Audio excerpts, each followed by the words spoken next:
Okay, so the next exercise is in that animation folder that's in handouts.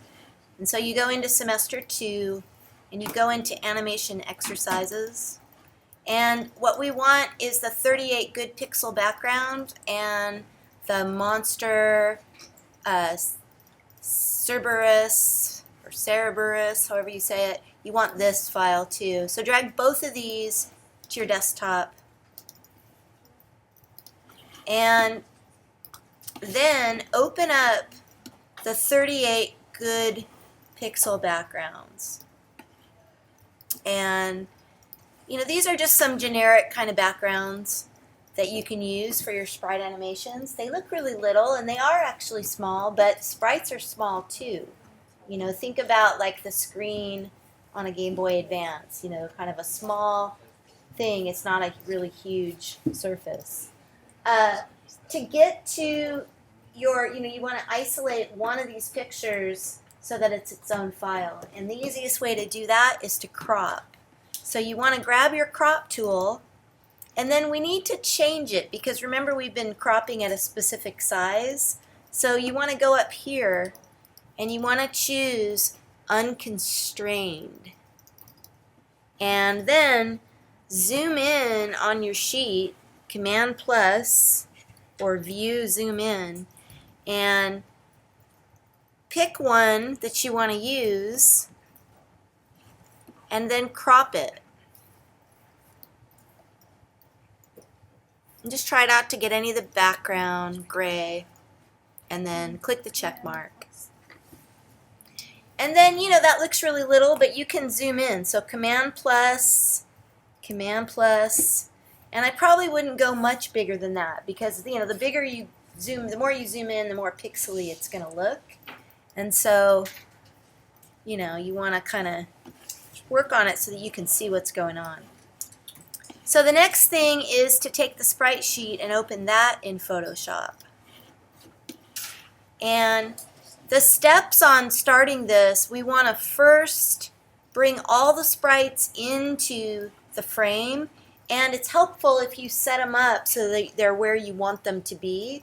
And then after you bring them in, then you make the animation frames.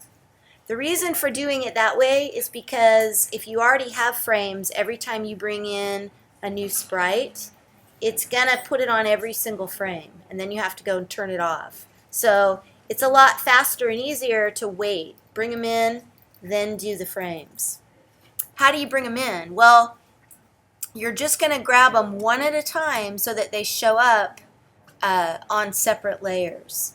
And one thing you're going to find, a lot of these sprites are going to come in index color. And index color is a format that doesn't really allow you to do much in Photoshop, so we want to convert it.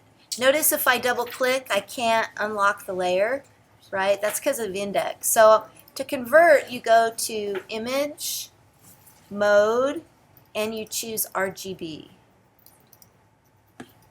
All right, now I'm ready to bring those in. And the easiest way to grab them is use the rectangular marquee tool. Make sure there's no feather so you don't blur them out. And I'm going to zoom in just a little so I make sure I don't cut any of them off as I grab. But I'm just going to draw around the first one, draw a little bigger than you need to, but try not to grab the adjacent sprites. And then with the move tool, you want to drag it in.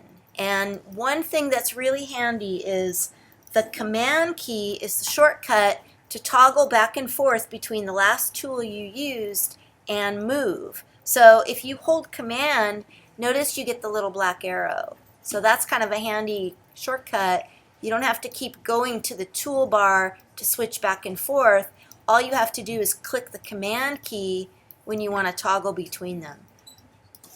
Now I'm going to go ahead and I'm going to put some guidelines right at both ends of my shadow because I want to try to line up the shadows. Because some of these sprites aren't really moving forward, they're staying still, and the character is just moving his head and tail around. All right, now I'm going to grab the next one. So I'll draw around it. Some cases you might need to nudge it with the arrow. If it's almost going to cut something off, just nudge it a little. Then hold Command, drag and drop.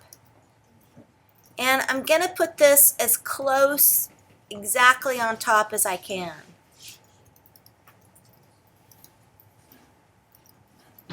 And then I'll go and get the next one.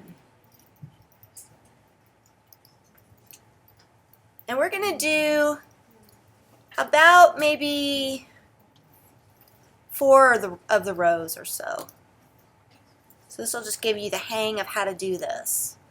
Now when you go to do your actual sprite animation, you might end up using some of the characters, sprites more than once, like what we did with the cow, where to make walking, we repeated them over and over. For this particular one, we're not going to do that.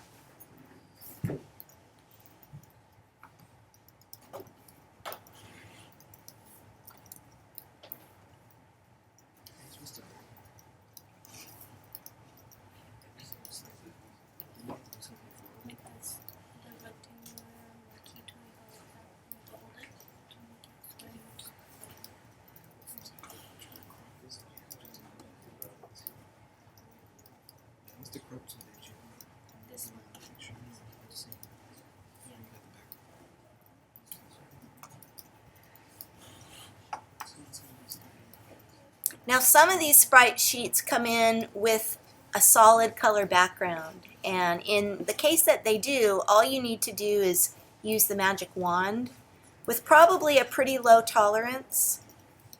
Now this sprite here is jumping forward, so I'm actually going to make it move ahead a little bit in this case, but I'm still going to line up the shadow. But he's springing forward.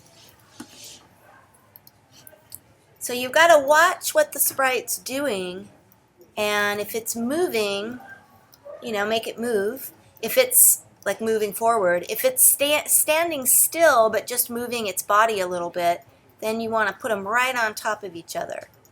And don't worry, if it's a little off when you do this, you can always fix it. But setting them about where they want to be makes this animation process a whole lot easier. So once again, I'm lining up the shadows. I'm just making him travel forward a little on each of these ones that look like he's moving into the air.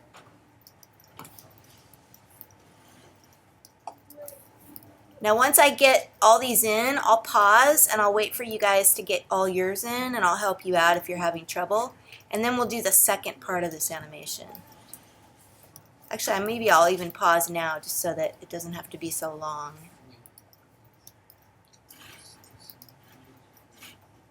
Well, I think I'm only going to do this one more row. I'll just do it.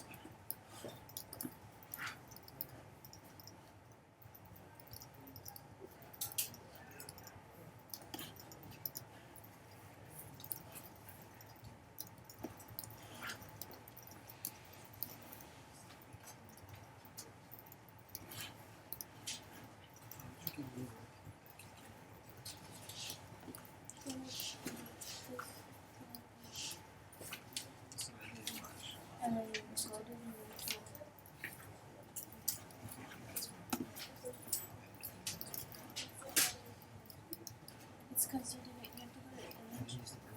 No, you have to use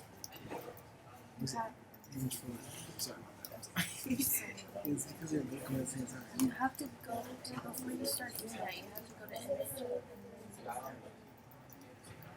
And you have to switch it to RGB color so it will unlock.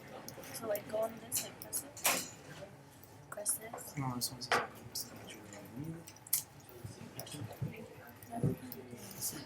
You see?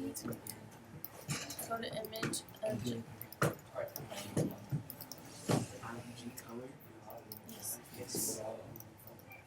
Yes. Oh, is it really? Yes, it is. That's not the one it's supposed to be. Obviously. Well, maybe I'll just get just a couple more. It's kind of nice that he's standing still again, or standing in one spot.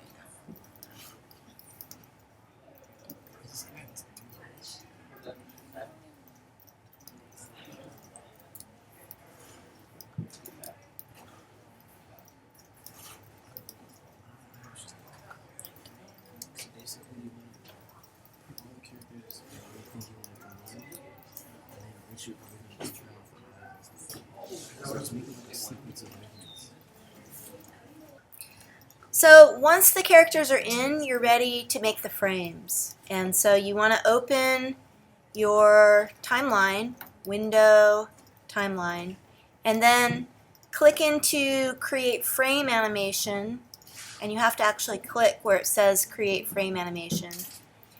And first thing we're going to do is turn off all the layers except for layer 1. Turn off the little eyeballs. And the fast way to do that is just hold your mouse over the top one and just slide down, and it'll shut them off as you go. So we just want to start with the first layer. That's our first frame. And then we're going to do our second frame, and we're going to turn off 1 and turn on 2. Third frame, turn off 2 and turn on 3. And you just keep going until you do them all. So this part's super easy. Especially, if we've placed them in pretty good positions. Always remember though, you got to copy, then you turn off 5, turn on 6. Copy, turn off 6, turn on 7. So just don't forget the copy part, because that will mess you up. But you do that till you get them all in there.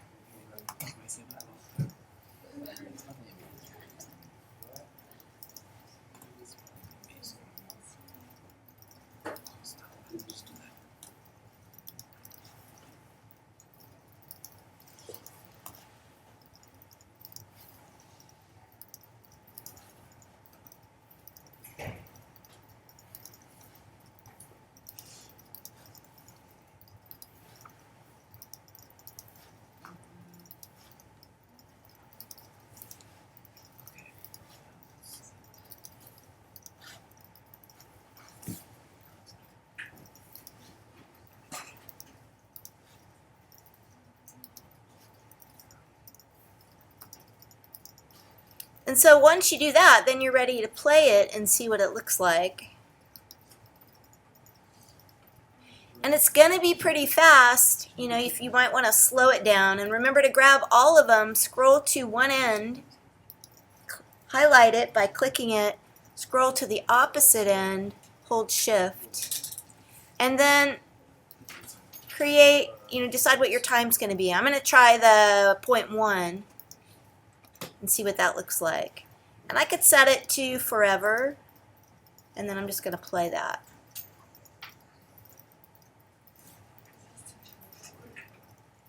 And it's actually always kind of nice once you end to make it sit for a little bit, just so that it doesn't roll into itself if you aren't actually ending where you started. So I'm going to actually let this sit for maybe a second or two. I'll try 2, see what that looks like.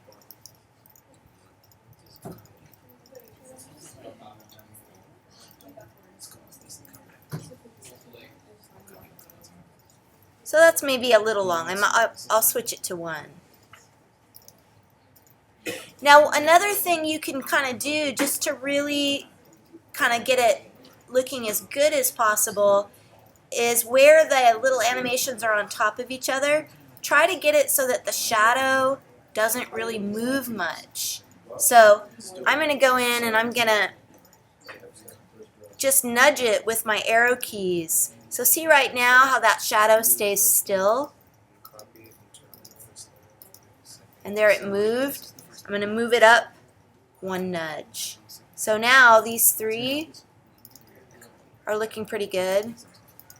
That's maybe a little too far. Let's see.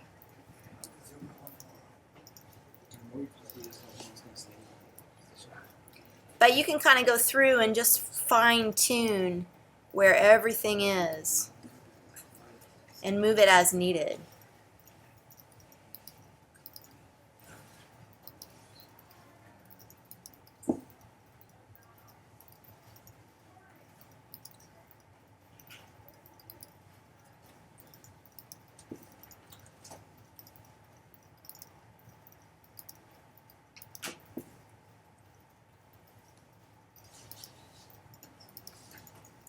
So that's pretty good there. So a lot of these I need to really move forward.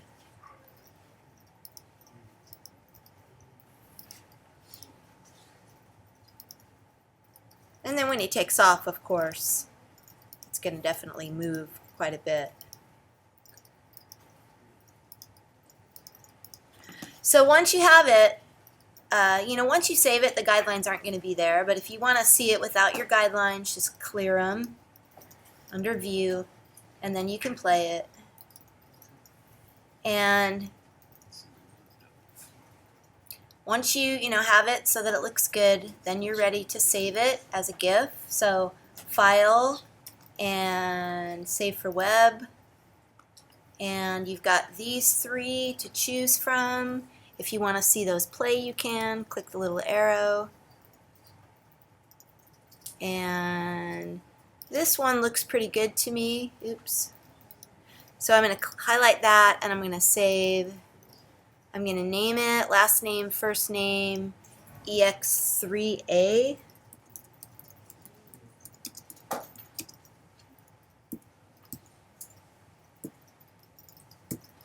And save it to the desktop. And then I'm going to go ahead and play it, make sure it plays. So I'll grab that GIF file that's on my desktop, and I'll drag it in there and drop it. And zoom in so I can see. And there we go. That's what I would go ahead and turn in, the animated GIF.